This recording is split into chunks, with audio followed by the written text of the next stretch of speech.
Hello!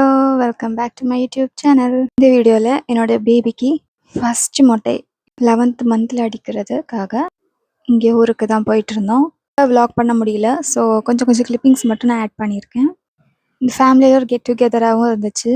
So நல்லாவே enjoy பண்ணியிருந்தோம். எனக்கு எல்லாமே நார்மலா தான் இருந்துச்சு. கிளம்பி போனது, ட்ராவல் பண்ணது எல்லாமே. பட் எதுவுமே ப்ரிப்பேர் பண்ணல. மென்டலி சரி எதுவுமே ப்ரிப்பேர் பண்ணல. ஏன்னா, எனக்கு இது ஃபர்ஸ்ட் டைம். எல்லாரும் சொல்லி அவங்க சைட்லேருந்து ஒரு எக்ஸ்பீரியன்ஸ் சொல்லியிருந்தாங்க. பட் எனக்கு அந்த அளவுக்கு எதுவுமே பெருசா தெரியல.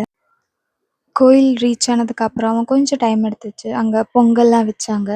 ஸோ பாட்டி எல்லாரும் சேர்ந்து அங்க எல்லாரும் பொங்கல் வச்சுட்டு இருந்தாங்க. நாங்க அதுவரைக்கும் சும்மா அங்கேருந்து ஃபோட்டோஸ், வீடியோஸ் எல்லாமே எடுத்துட்டு இருந்தோம். தூக்கம் அந்த அளவுக்கு இல்ல பேபிக்கு. அதனால கொஞ்சம் கிராங்கியா தான் இருந்தாங்க. அப்புறம் கொஞ்சம் கொஞ்சமா அவங்கள டிஸ்ட்ராக்ட் பண்ணி பண்ணி எல்லாருமே சேர்ந்து தூக்கி வச்சு விளையாட காமிச்சிட்டு இருந்தோம். பட் மொட்டை அடிக்க ஸ்டார்ட் பண்ணுறப்ப தான் தெரிஞ்சுது, அது வந்து இவ்வளோ பெரிய ஒரு டாஸ்க்கா இருக்கும்னு நான் நினச்சே பார்க்கல. அப்புறம் பேபியும் காம்ப்ரமைஸ் பண்ணி, என்னையும் காம்ப்ரமைஸ் பண்ணி ஒரு வழி ஆயிடுச்சு. அப்புறம் மொட்டை அடிச்சதுக்கப்புறம் அங்கே போய் சாமியெல்லாம் கும்பிட்டு, பூஜையெல்லாம் பண்ணிட்டு, ஃபேமிலி எல்லாரும் சேர்ந்து பக்கத்துல இருக்கிற ஒரு ஹோட்டல் போயிட்டு எல்லாருமே பிரேக்ஃபாஸ்ட் அங்கே முடிச்சுட்டு, அப்படியே அங்கேருந்து கிளம்பிட்டோம். நான் ரொம்பவே அழுதுட்டாங்க. ஸோ அந்த டயர்டில் நல்லாவே தூங்கிட்டா. அந்த டே ஃபுல்லா அப்படியே எல்லாருக்கும் டயர்டா போயிடுச்சு.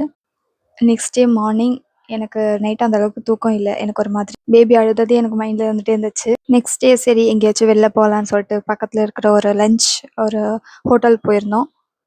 இந்த மாதிரி சிரிப்பு பார்த்ததுக்கு அப்புறம் தான் எனக்கு ஃபுல்லா ரிலாக்ஸ் ஆச்சு. பேபி நல்லா அடாப்ட் ஆயிட்டா. அங்க இருந்து எல்லாரையும் பார்த்து சிரிச்சு விளையாடி அப்படியே நல்லாவே போயிட்டு இருந்துச்சு.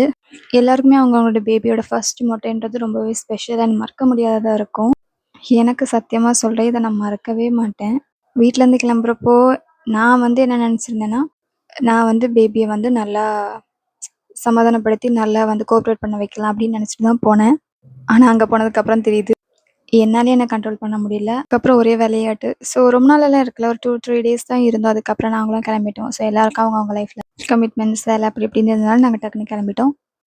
எனக்கு என்ன ரொம்பவே வந்து ஷாக்கிங்கா இருக்குன்னா, இப்பதான் என்னோட பேபி வந்து பொறந்த மாரி எனக்கு இருக்கு. பட் அதுக்குள்ள ஒரு 11 மந்த்ஸ் வந்து டக்குன்னு போயிடுச்சு இந்த இயர். ஸோ இன்னும் கொஞ்ச நாள்ல 1 இயர் அவங்களுக்கு ஆகப்போகுதுன்னு நினைக்கிறப்பவே ரொம்பவே என்னடா அதுக்குள்ள போயிடுச்சா அப்படின்ற மாரி இருக்கு.